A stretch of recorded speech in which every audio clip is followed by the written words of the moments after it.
feels to be 100% serious, and it really urges us to develop ourselves and to be grown-ups and responsible decision makers. The format of the role play is entirely engrossing.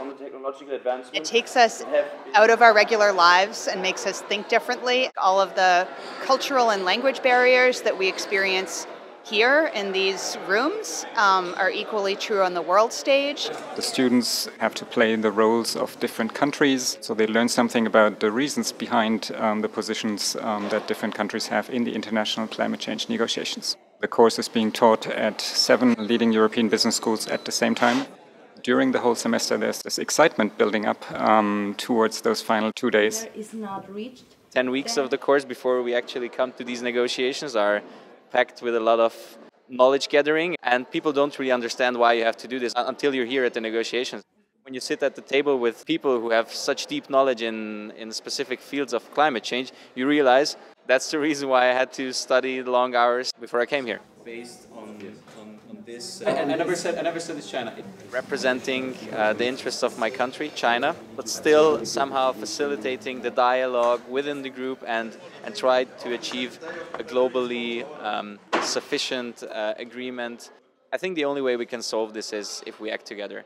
They become so focused on these negotiations that they almost forget that they're not real. And sometimes I forget they're not real too. To me, it's amazing to see these students arrive and put on a name tag that says a country or a lobby or an NGO and really begin to own that personality. 3 parallel working groups are in the final stages of negotiating, so there's strong pressure now to come to an agreement because time is running out.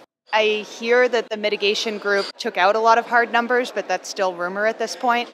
This 2 days is like a fire hose of information about climate change. It's the fastest and most efficient way to learn about it.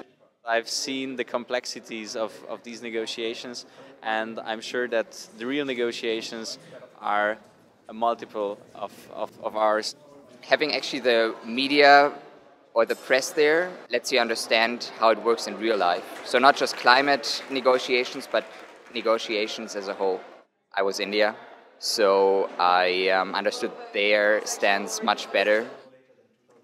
Of course it's overwhelming, and the real negotiations are even more so. So it's hard to dismiss the chaos involved in a larger negotiation, because the chaos is very real and is part of what's important to learn about. The course format helps to motivate people. They need to negotiate, so they need to be competent. It's not just about passing an exam and forgetting about it, but it's about really sort of being exposed to your fellow students. So I think it's a much deeper way of kind of thinking about these issues and really learning about them. Everyone stepped into their role, didn't step out of the role for 2 days. If you know that you will be evaluated by your friends and peers later, I think it makes you work much harder. We all had fun doing this, and I think this is always a good incentive. I often get feedback from participants that this is something that has really kind of opened their eyes for this topic of climate change, and they think more about what can they do to be part of the solution. These students really come here and they get an entirely different perspective because of who they become when they are here. It's a very, very rewarding experience to be in these rooms here during these 2 days and see how much energy there is. To ask all delegates to raise their flags.